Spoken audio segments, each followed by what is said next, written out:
so it's really important to try to take a look at your whole system, understand how much flow is in the system, where are the best places to do that work so that you get the best bang for your buck.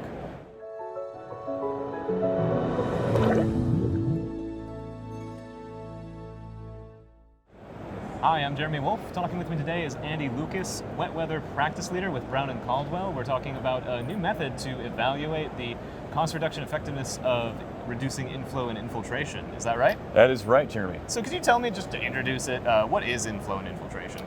Yeah, that's the water that finds its way into the sanitary sewer system that it's really not designed to carry much of.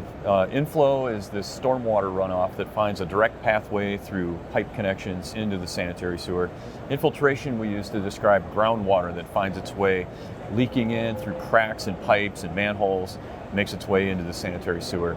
Too much of that water can cause real problems for sewer systems. It can lead to sewer overflows and basement backups, and it's part of this regulation that EPA puts on sanitary sewer system owners, and they say that communities should not have excessive amounts of infiltration and inflow. And so communities have to figure out what is that excessive point. And what EPA then says is that it's anything that's cost effective to remove compared to what it would take to transport and treat that extra water. And could you tell me a bit more about the costliness of reducing inflow and infiltration and why it's important to evaluate the costs of reducing inflow and infiltration? Sure, yeah. If you have too much of this water and it's causing those problems, if you thought you had to go out and rehabilitate vast amounts of the sewer system, it could be incredibly expensive, including doing work on places like private property, sewer laterals from homes. And so it's really important to try to take a look at your whole system, understand how much flow is in the system, where are the best places to do that work so that you get the best bang for your buck. And now we're here today to talk about a new method for evaluating the cost effectiveness of reducing inflow and infiltration. Could you tell me about that?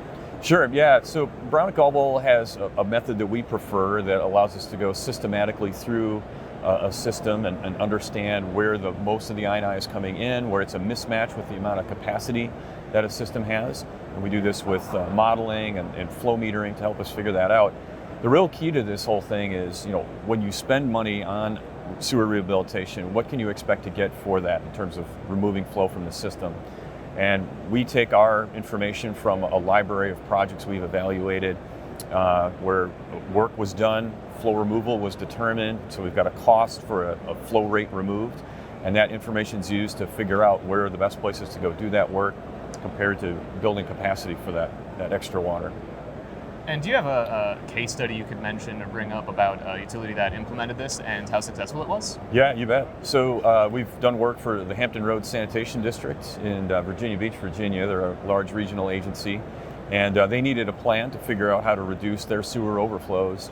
And they started with an assumption about how much I&I reduction communities could do to bring down flows, and then they would build capacity for that remaining flow. But they weren't satisfied with that answer, and so they asked us to evaluate with this systematic method where would be the best place to remove that I&I and to what amount we would remove that I&I. And so we went through this process and figured out that if they could direct where that work should be done most cost effectively, it could save the region $1 billion on their cost to comply with this regional plan they needed to develop. Wow, that sounds like quite a bit. Yeah, so HRSD is now implementing these I&I reduction projects in the communities that they serve. Well, Andy, if people wanted to learn a little bit more about what we talked about today, how could they best contact you? Best way to find me is on LinkedIn, Andy Lukas. All right, fantastic. Thank you so much for your time today. Thank you, Jeremy. It's great being here. For Wastewater Digest, I'm Jeremy Wolf.